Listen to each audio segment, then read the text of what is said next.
Continuamos en Razón de Estado. Seguimos con el tema de cortes. Para ello tenemos a dos invitados, a María Inés Rivera, politóloga del Movimiento Cívico Nacional y analista a las 8:45 en Canal Antigua, y a Luis Miguel Reyes de Fundación Libertad y Desarrollo. A ambos muchas gracias por estar en Razón de Estado. María Inés, quisiera empezar con usted. Tenemos un proceso, o hemos tenido un proceso de elección de cortes bastante accidentado, por decirlo de alguna forma. ¿Cuál es la perspectiva que se tiene hasta este momento?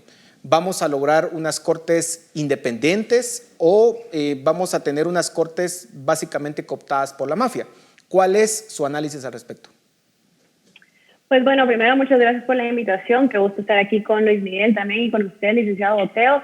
Pues para hablar un poco respecto a este proceso tan ajetreado, sobre todo considerando el contexto político en el que venimos, que es pues que hemos tenido ya más de un año de atraso en la elección de Corte Suprema de Justicia y Corte de Apelaciones, ¿no? Creo que los mayores miedos o retos o peligros que habían al iniciar el proceso de la elección de magistrados de la Corte de Constitucionalidad era no ver que se repitieran, digamos, todos esos errores que se cometieron dentro del proceso de elección de Corte Suprema de Justicia y Corte de Apelaciones. Y yo creo que para evaluar, digamos, cómo va este proceso de elección de magistrados de la Corte de Constitucionalidad lo podemos medir, digamos, de diferentes formas. Primero, pues el cumplimiento legal, ¿verdad? Si cada una de las instituciones que está a cargo de elegir los magistrados, tenemos pues obviamente los tres poderes del Estado, ejecutivo, legislativo, el poder judicial, que tienen a cargo su elección, su designación más bien de magistrados de la Corte de Constitucionalidad, y también pues el aspecto académico que lo otorga el Consejo Superior Universitario y también el Colegio de Abogados de Guatemala. Entonces, digamos, si hablamos en el tema de cómo va el proceso del tema de cumplimiento legal, yo veo pues que cada una de las instituciones se ha pegado mínimamente, digamos, al cumplimiento de estas reglas y estos requisitos mínimos que establece la ley. Se está llevando pues un proceso prácticamente en lo que indica la ley. Tenemos que hablar también, por ejemplo, que la Ley de Amparo de Exhibición Personal y la Constitución de la República tampoco son muy exigentes en cuanto a este proceso, ¿verdad? En digamos, otorgar mecanismos de transparencia, de fiscalización ciudadana, como sí sucede en el proceso de elección de Corte Suprema de Justicia y Corte de Apelaciones con todo el modelo de comisiones de postulación. Pero digamos, con base a este contexto que doy, yo considero que sí se ha dado pues un proceso que ha sido apegados a estos requisitos mínimos que establece la Ley de Amparo y de Exhibición Personal y también, por su parte, la Constitución Política de la República. Ahora, por otro lado, también podemos hablar de si estas instituciones pues han dotado de instrumentos que den de cierta forma mayor transparencia y publicidad para que la ciudadanía pues esté consciente y pudiera haber también participado dentro de lo que es el proceso de elección de magistrados de la Corte de Constitucionalidad. Creo que digamos, para esto podemos también evaluar cómo se llevó a cabo el proceso hace 6 años en la designación de magistrados, en donde, por ejemplo, el Congreso de la República sí tuvo una iniciativa mayor, por ejemplo, creó una comisión interpartidaria para la revisión de expedientes, hubo recepción de tachas, digamos, sí se dio esa participación ciudadana y esa apertura mayor, ¿verdad?, para que participara la ciudadanía y existiera esta fiscalización, que al final del día, que a pesar que estos requisitos o estas cuestiones no son obligatorias y no se contemplan dentro de la ley, sí le dan a la ciudadanía pues mayor confianza de cómo se está llevando pues a cabo todo el proceso de elección de magistrados, ¿verdad? Entonces, en esta ocasión podemos ver, por ejemplo, cómo instituciones como el Congreso de la República ha hecho lo mínimo, hizo lo mínimo en cuanto a publicidad de la convocatoria. Dentro de su cronograma tampoco hubo instrumentos, por ejemplo, como tabla de gradación, como sí sucedió hace algunos años, tema de perfil idóneo, entrevistas también a los candidatos, no se dio, digamos, dentro de este proceso,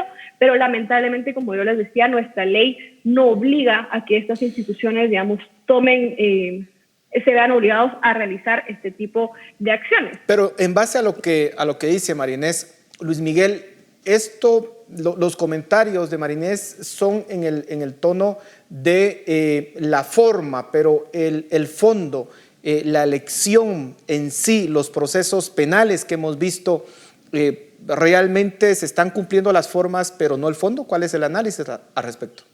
Sí, el problema es que hay que hacer a lo mejor un análisis independiente de cada órgano elector. Yo, por ejemplo, en lo que decía María Inés, sí estaría en desacuerdo, por ejemplo, si hablamos de la presidencia. O sea, el presidente no ha hecho un proceso abierto ni con mínimos estándares democráticos, no se sabe, o sea, por rumores se sabe quiénes pueden estar en su lista final de nominados para la Corte de Constitucionalidad, pero en realidad ha sido un proceso completamente opaco, se ha negado a hablar públicamente del tema. Entonces, yo la ley no se lo exige tampoco, ¿verdad? ¿Perdón? La ley no se lo exige tampoco. La ley no se lo exige, pero digamos, necesitamos que cumplan con ciertos estándares democráticos. Es que es un mínimo, digamos, de acuerdo que debemos tener para poder vivir en una sociedad democrática. En ese sentido, creo que el presidente sí falla terriblemente al no hacerlo público. El Congreso, como bien decía Marinés, no me voy a detener en eso porque creo que estoy muy de acuerdo. O sea, hicieron un proceso medianamente abierto, pero que sí tuvo fallos de transparencia y que al final resultó con una elección, creo yo, cuestionada, particularmente en el tema del magistrado suplente, que es un diputado del Congreso de la República, de un partido que además tiene aspiraciones presidenciales, lo cual yo creo que sí es muy delicado y hay un claro conflicto de interés. Ahora, a lo que decías, Paul, sobre el fondo, yo creo que sí hay un problema, ¿verdad? Respecto al fondo también, porque si bien se intentan digamos, cumplir con las formas, ¿verdad? La calidad de la gente que está llegando, la forma como llegan, ¿verdad? Y otras cosas que son un poco más subjetivas, como por ejemplo los temas de honorabilidad, de idoneidad, no se están cumpliendo. Y aquí es el tema más grave y es lo que al final nos va a llevar a que probablemente no tengamos una corte definitiva nueva este 14 de abril. Ahora, Marinés, ¿cuál es su opinión al respecto? Se cumple la forma, pero no el fondo, y hacia dónde nos lleva, qué escenarios podemos ver. Sí, digamos, yo creo que en lo que decía Luis Miguel en el tema de presidencia, yo coincido con lo que usted decía, licenciado Boteo. Digamos, la Constitución no le exige al presidente más allá de que elija en Consejo de Ministros a su designado para magistrado titular y suplente. Entonces, digamos, más allá legalmente no se le puede exigir esa transparencia al presidente porque es pues lo que está en la ley. Sí, es cierto, la ley es el piso, la Constitución es el piso y yo también, digamos, estoy de cierta forma de acuerdo con lo que decía el licenciado Reyes en que debería de haber cierta transparencia y no lo vimos, por ejemplo, con Jimmy Morales hace algunos años en el tema de la designación de magistrados y creo que el único presidente que ha hecho, pues, de cierta forma un proceso más abierto y transparente fue también el presidente Bechar. Sin embargo, si hablamos también del fondo, digamos, obviamente aspiramos a cortes independientes. Yo creo que lo que veníamos viendo, por ejemplo, con el tema de elección de Corte Suprema de Justicia y Corte de Apelaciones, no podíamos tener magistrados que se reunieran con gente que tuviera casos abiertos, como es el tema de casos comisiones paralelas, y que ahora también lo estamos viendo con este proceso de magistrados de Corte de Constitucionalidad. Si bien es cierto, digamos, ahora vemos que uno de los candidatos cuestionados pasó a segunda vuelta en el tema, por ejemplo, de la elección del CAN, que fue el que iba para candidato, el Estuardo Gálvez, pero pues ya renunció, entonces, digamos, eso nos deja de cierta forma un proceso que también queda en el limbo, porque ahora la cuestión es qué va a suceder dentro de este proceso. Y yo, digamos, sí considero que el plazo sí se debe cumplir el próximo 14 de abril. Yo sí considero, digamos, que sí se debe hacer el esfuerzo porque las instituciones, las normas están, se deben cumplir. Yo sí considero que el no cumplir ese plazo nos va a meter en un problema como el que estamos ahorita actualmente con Corte Suprema de Justicia y Corte de Apelaciones. Se avaló ese rompimiento del plazo y ahora la ciudadanía no tenemos ni siquiera certeza de cuándo ya se inició, digamos, esta elección, pero cuándo van a haber nuevos magistrados en la Corte Suprema de Justicia y Corte de Apelaciones. Entonces, lo mismo puede llegar a pasar si prolongamos ese plazo de la Corte de Constitucionalidad. Otra vez vamos a quedar en ese limbo, no se va a dar esa alternancia en el poder.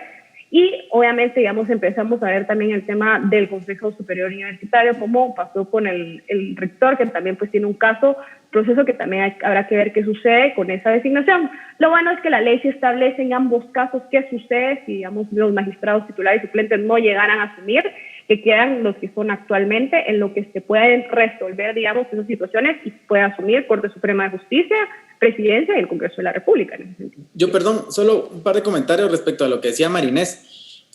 Yo creo que como ciudadanos sí podemos exigirle al presidente de la República que lleve a cabo un proceso transparente y democrático. O sea, no está en ley, pero sí podemos exigírselo porque al final de cuentas somos los votantes y hay un proceso también de fiscalización ciudadana. Entonces, tenemos todo el derecho y la obligación de exigirle al presidente y el presidente debe escuchar lo que la ciudadanía le está pidiendo, ¿verdad? Aunque la ley no se lo pide, pero el presidente sí debe atender las demandas de la ciudadanía. Eso por un lado. Por otro lado, respecto al tema de los plazos, yo creo que la discusión de los plazos no puede tenerse en el vacío, ¿verdad? O sea, porque aquí estamos con un tema de de que hay distintos requisitos y le asignamos distintas prioridades a esos requisitos, porque el requisito de idoneidad, de honorabilidad, también es un requisito importante. Es cierto, es un requisito más subjetivo, que tiene algunos problemas para su aplicación, pero necesitamos atender esos requisitos como también necesitamos atender el requisito de los plazos. Entonces, yo creo que en ambos casos lo que debemos hacer es no atendernos en el vacío. O sea, yo no diría, atendamos el requisito de honorabilidad e idoneidad y alarguemos esto al eterno, ¿verdad? Para que nunca se elijan cortes y se queden los que estén o cualquier cosa, digamos, que se vaya al lado extremo, pero tampoco, digamos, tenemos que estar casados con un plazo que lo que nos va a hacer es poner en la corte a gente que no es idónea para el cargo y que no tiene nada que estar haciendo en una corte de constitucionalidad. O sea, intentemos de empatar esos requisitos y llegar a ese 14 o a esas fechas cercanas con una nueva corte, pero que sea una corte adecuada, idónea, honorable. Ahora, yo quisiera que profundizáramos ahí. Luis Miguel plantea el tema de efectivamente cómo lograr esa independencia, pero hay dos preguntas que nos tenemos que hacer acá. Uno es, si se repite el proceso, si la Corte de Constitucionalidad manda que todo se vuelva a hacer, ¿se van a lograr resultados distintos? ¿Cuántas veces más vamos a hacer este proceso? ¿O vamos a literalmente tener a los magistrados ahí incluso años, como lo que pareciera que está sucediendo con la Corte Suprema de Justicia? Por otra parte, se decía en el momento en que se quería posponer la elección de la Corte Suprema de Justicia, de que el nuevo Congreso iba a hacer un mejor papel, cosa que ha resultado totalmente falso. Y por último, hay que plantear,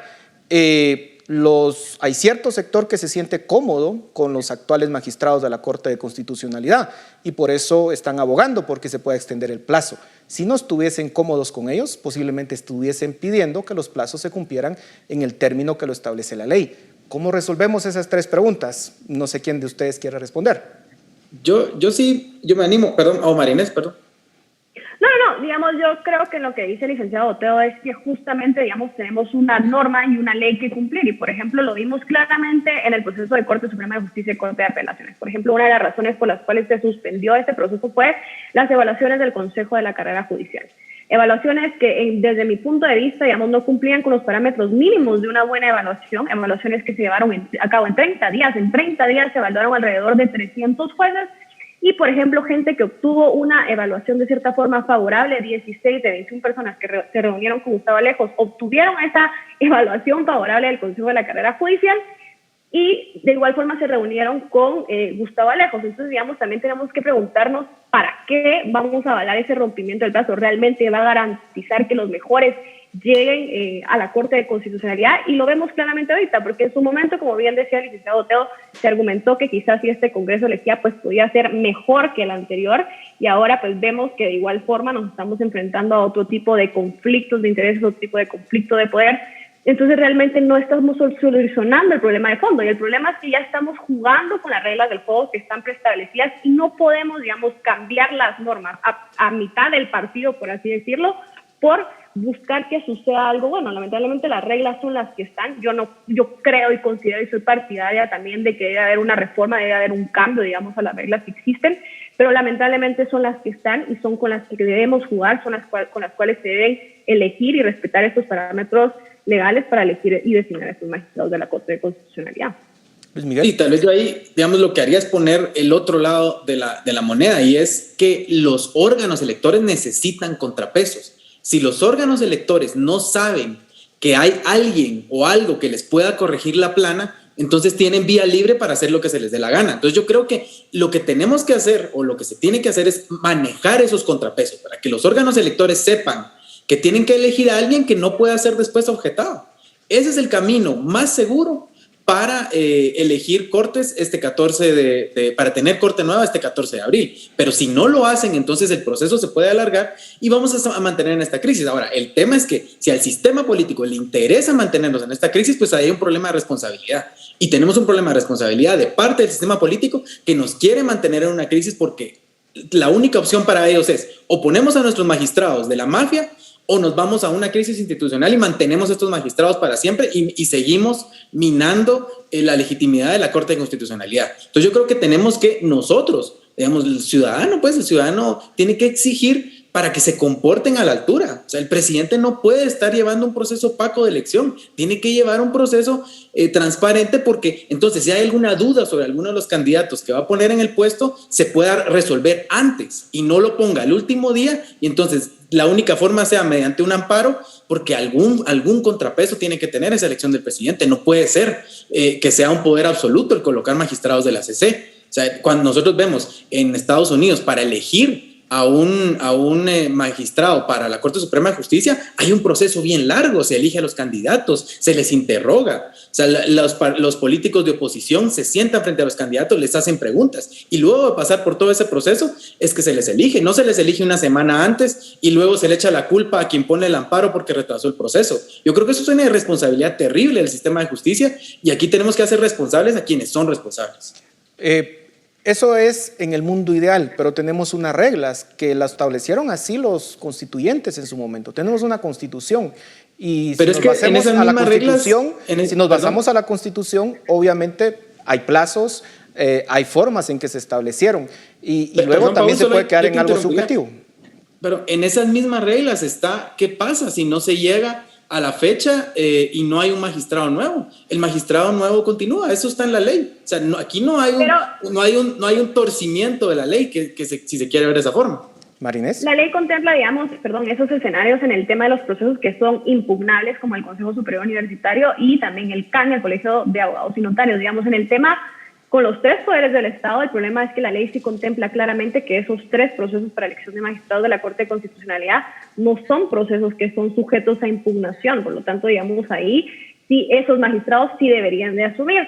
Y en el otro sentido también, yo sí considero que las reglas son las que están. Lamentablemente, como bien lo decía Luis Miguel, yo sí considero también que la Constitución es el suelo, cualquier cosa que se dé en pro de la transparencia, en pro de la fiscalización, es algo bueno y que ayuda también al tema de la confianza ciudadana, y sin duda alguna sería, pues en un mundo ideal, justamente como decía el licenciado Teo, que el presidente de la República pudiera hacer de este proceso algo más público, que se escucharan nombres para que justamente la ciudadanía, si tiene alguna objeción en contra de esos candidatos, pues pudiera hacerlas saber a su momento, y no que llegue el 14 de abril y que nos veamos, en un problema de estos. Pero lamentablemente las reglas están como están, en ese sentido. Ahora, lamentablemente el tiempo se nos está terminando.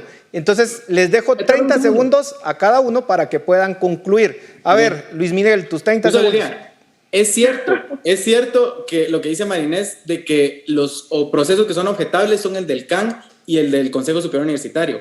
Pero también la ley de amparo nos dice que no hay ámbito que no sea sujeto de un amparo. Entonces, ahí es donde se vuelve un problema, porque se puede poner un amparo en contra del Congreso, en contra del presidente de la República y en contra de la Corte Suprema de Justicia, para que corrijan esos procesos. Ahora, yo digo, no es lo ideal, pero por eso tienen que comportarse a la altura para evitar ellos retrasar el proceso con su falta de responsabilidad. Marinés, terminamos con ustedes sus 30 segundos. Sí.